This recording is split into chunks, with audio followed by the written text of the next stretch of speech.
Dear friends, electrochemical cells are divided into chemical cells and concentration cells.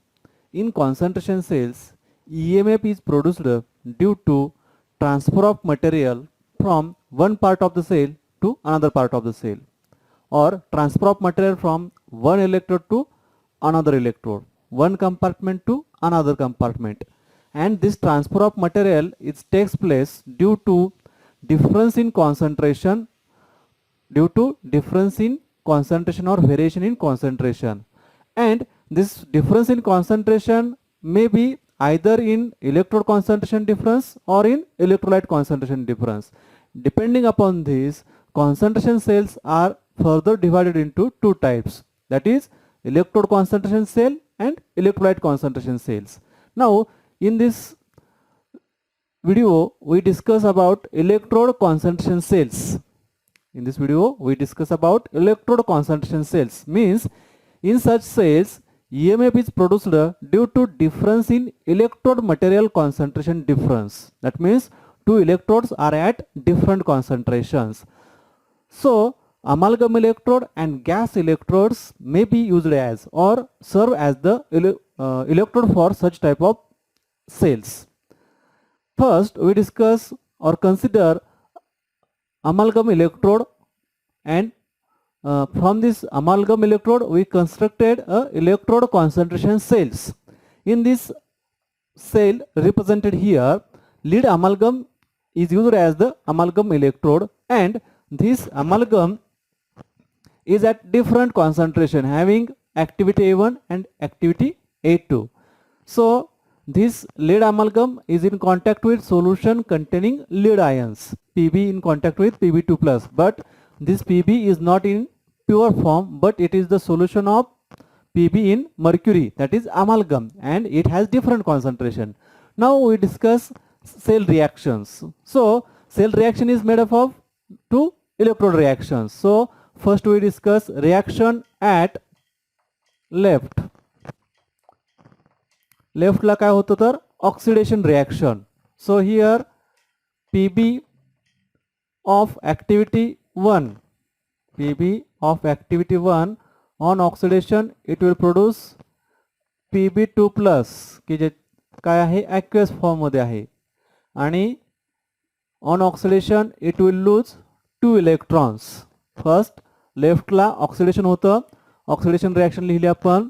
Then at right hand side किंवा at right electrode, right इलेक्ट्रोडवर कोणती reaction होती तर right reduction reaction. कोणाचं reduction होणार आहे, या Pb आयनचं रिडक्शन होईल आणि अमाल्गम सोल्युशन फॉर्म होईल. सो Pb2 प्लस, पण या Pb2 प्लसची काय असणार आहे तर ॲक्वेस फॉर्म मध्ये असणार आहे, आणि 2 इलेक्ट्रॉन जर त्याने कंझ्युम केले गेन केले तर रिड्यूस होईल तो टू फॉर्म Pb, पण त्याची ऍक्टिव्हिटी काय असेल A2.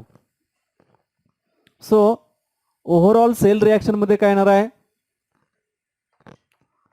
Overall cell reaction Pb of activity 1 to Pb of activity 2. So in overall cell reaction there is no any chemical change. इथं कोणतंही रिडक्शन ऑक्सिडेशन असं काही झालेलं नाही. फक्त काय होतं तिथं transfer of Pb of activity 1 to transfer of Pb of activity 2. फक्त जे काय लेड अमाल्गम सोल्युशन होतं त्यातल्या लेडचं ऍक्टिव्हिटी 1 म्हणजेच लेफ्ट कंपार्टमेंट मधून लेफ्ट इलेक्ट्रोड कडून राईट इलेक्ट्रोड कडे मटेरियल ट्रान्सफर होतं. म्हणून आपण या सेलला काय म्हणतोय कॉन्सन्ट्रेशन सेल. आणि इथं कोणाचं कॉन्सन्ट्रेशन आहे तर इलेक्ट्रोडचं कॉन्सन्ट्रेशन आहे, म्हणून याला इलेक्ट्रोड कॉन्सन्ट्रेशन सेल. आता पुढे आपण काय म्हटलं टायटल मध्ये अजून रिव्हर्सेबल टू कॅटायन. काय होतं रिव्हर्सेबल टू कॅटायन म्हणजे, तर हा जो मेटल आहे तो कॉमन कोणाला आहे तर इलेक्ट्रोलाइट मधल्या सेम आयनला Pb2 प्लस, कोणता positive ions, that means cations. So reversible to cation, it is called as the reversible to cations. Now from this cell reaction we can write its QA. काय येतं QA म्हणजे तर activities of product divided by activity of reactant. इथं काय activity A2 divided by A1. Now we have to find out the cell reaction. We know cell reaction, that means cell potential is equal to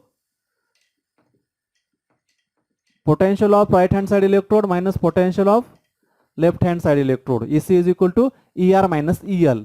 इथं राईटला PB electrode आहे, लेफ्टला पण PB electrode आहे, पण दोघांचं concentration different आहे, त्यामुळं reaction सुद्धा काय असणार आहे, डिफरंट असणार आहे. So first we write about single electrode potential of right hand side electrode, single electrode potential of किंवा reduction potential of right hand side electrode.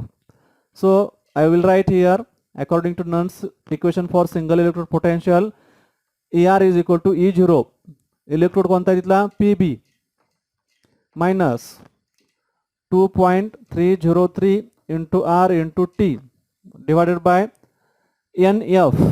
पण N is equal to किती आहे इथं, नंबर ऑफ इलेक्ट्रॉन्स किती involve झाले तर 2, N is equal to 2 म्हणजे twice F into log of QA. आता हा QA घेऊन चालेल का, तर नाही चालणार. आपण काय लिहितोय, सिंगल इलेक्ट्रोड पोटेन्शियल म्हणजेच फक्त राईट हँड इलेक्ट्रोडचं पोटेन्शियल लिहितोय, त्यावेळेस राईट हँड इलेक्ट्रोडची रिडक्शन रिॲक्शन लिहिली पाहिजे आणि त्या रिॲक्शनचा QA लिहिला पाहिजे. इथं जे आपण रिॲक्शन लिहिली ती राईट इलेक्ट्रोडची रिॲक्शन आहे आणि ती रिडक्शन रिॲक्शनच आहे, त्यामुळे या रिॲक्शनचा QA काय येईल पहा. QA म्हणजे काय म्हणतो आपण, activity of product divide by activity of reactant. प्रॉडक्टमध्ये काय आहे फक्त A2 divided by activities of reactant. कोण आहे ऍक्टिव्हिटीमध्ये, रिॲक्टंटमध्ये, तर PB2 plus. So activity of PB2 plus. हे झालं single electrode potential for right hand side electrode. Similarly we can write reduction potential for left hand electrode. Left hand इलेक्ट्रोडचं potential काय येईल, इथं सुद्धा EL is equal to E0, electrode कोणता आहे, PBच आहे, E0 PB minus 2.303 into R into T divided by twice F log of QA. आता इथं लेफ्ट हँडची जी रिॲक्शन आहे ती आपण ऑक्सिडेशन रिॲक्शन लिहिली आहे, पोटेन्शियल लिहितोय आपण रिडक्शन पोटेन्शियल लिहितोय, त्यामुळे ही रिॲक्शन कशी असली पाहिजे, रिडक्शन रिॲक्शन म्हणजेच याच्या रिव्हर्स असली पाहिजे. सो या रिॲक्शनचा QA काय येईल मग, रिव्हर्स रिॲक्शन रिडक्शन रिॲक्शनचा. इथं काय होणार आहे, जे प्रॉडक्ट होतं ऑक्सिडेशन मधलं ते रिडक्शनच्या वेळेस रिॲक्टंट होईल आणि जे रिॲक्टंट होतं ते प्रॉडक्ट होईल, त्यामुळे product activity of product divided by activity of product divided by activity of reactant. हे झालं राईटचं रिडक्शन, लेफ्टचं reduction potential. Now as per this equation किंवा according to this equation we can write EC is equal to काय लिहिता येईल पहा, ER किमती ठेवूया आपण सगळ्या, E0 PB minus 2.303 into R into T divided by twice F into log of कोण आहे A2 divided by activity of PB2 plus minus in bracket मध्ये घेऊया, EL ची किंमत काय येते पहा, E0 PB minus 2.303 into R into T divide by twice F into log of काय लॉग मध्ये A1 divided by activity of PB2 plus. So फक्त काय केल्या, सेल पोटेन्शियल जे इक्वेशन होतं त्याच्यामध्ये ER आणि EL च्या व्हॅल्यू सबस्टिट्यूट केल्या. Now in the next step इथं मायनस आहे म्हणून काय करूया आपण, ब्रॅकेट सॉल्व करून घेऊया. काय येईल, minus E0 PB minus minus plus ही सगळी किंमत ब्रॅकेट निघून जाईल. इन द नेक्स्ट और in the third step we can write EC is equal to minus 2.303 into R into T divided by twice F into log of कशाचा A2 divided by activity of PB2 plus 2.303 into R into T divided by twice F into log of A1 divided by activity of Pb2 plus. Now from this is the common term in this 2. So in next step we can write EC is equal to minus 2.303 into R into T divided by twice F.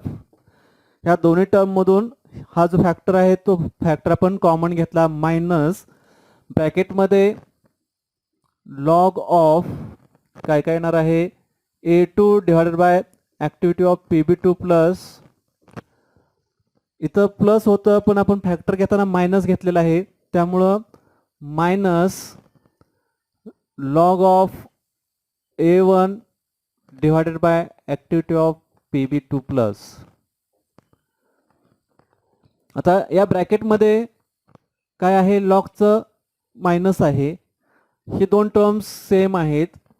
Log ज्यावेळेस divide करून घेऊया आपण त्यावेळेस काय होणार आहे तर या दोन टर्म्स एकमेकाला कॅन्सल होतील. Next term minus 2.303 into R into T divided by twice F into log of A2 divided by A1. Directly मी काय लिहिलं log of A2 divided by A1. So EC is equal to minus sign आहे ते minus sign cancel करूया आपण by reversing that log ratio. So 2.303 into R into T divided by twice F into log of काय होणार इथं A1 upon A2 and this is the equation for cell potential. कोणत्या सेलचं potential आहे या equation नुसार electrode concentration cell reversible to cation and it depends on the activities of both the electrode concentrations. म्हणजे या सेलमध्ये जे दोन इलेक्ट्रोड वापरणार आहेत त्या इलेक्ट्रोडचं मटेरियल वेगवेगळ्या कॉन्सन्ट्रेशनला असणार आहे आणि त्याच्या ऍक्टिव्हिटीवर त्या सेलचं पोटेन्शियल डिपेंड असणार आहे. According to this equation we can calculate the cell potential for such electrodes such cells.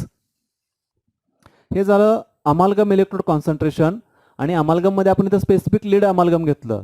याच्याऐवजी जर आपण in general any metal अमालगम in contact with its Mn plus ions metal ions असं कन्सिडर केलं तर सेलचं presentation कसं येईल metal अमालगम of activity 1 in contact with Mn plus aqueous in contact with second amalgam having activity A2. इथं जे presentation आहे तेच presentation आपण इथं लिहिलं फक्त इथं लेड घेतलं होतं त्याच्याऐवजी इथं मेटल घेतला. Any metal you can substitute here. For this whatever the cell reaction become metal of activity 1 to metal of activity A2. इथं जी सेल रिॲक्शन आहे तशीच रिॲक्शन येईल. या रिॲक्शनचं QA काय असणार आहे मग QA is equal to A2 upon A1 activities of product divide by activities of reactant. आणि परत या सिमिलर पॅटर्न आपण जर याचं सेल पोटेन्शियल काढलं तर सेल पोटेन्शियल काय येईल EC is equal to direct हे इक्वेशन लिहितो मी 2.303 किंवा minus 2.303 into R into T divide by twice F आणि लॉग ऑफ QA काय आहे A2 अपॉन A1. पण मायनसची साईन कॅन्सल केलं तर काय येईल 2.303 into R into T divided by twice F into log of A1 upon A2. So if A1 greater than A2 असेल तर EC ची जी व्हॅल्यू आहे सेल पोटेन्शियलची जी व्हॅल्यू आहे ती पॉझिटिव्ह असेल and whatever the cell reaction often that cell reactions are spontaneous. म्हणजेच बऱ्याच वेळा न्यूमेरिकल प्रॉब्लेम मध्ये विचारलं असतं write the cell reaction and state whether the cell reaction becomes spontaneous or not. म्हणजेच आपण EC ची व्हॅल्यू पाहायची. EC म्हणजे सेल पोटेन्शियल जर पॉझिटिव्ह असेल तर cell reaction as return become spontaneous आणि त्यासाठी या इक्वेशनला कंडिशन कशा घातल्या आहेत इथं असो किंवा इथं A1 ग्रेटर दॅन A2 म्हणजेच activity of first electrode greater than activity of second electrode जोपर्यंत आहे तोपर्यंत काय असणार आहे EC पॉझिटिव्ह असेल आणि सेल रिॲक्शन स्पॉन्टेनियस असेल.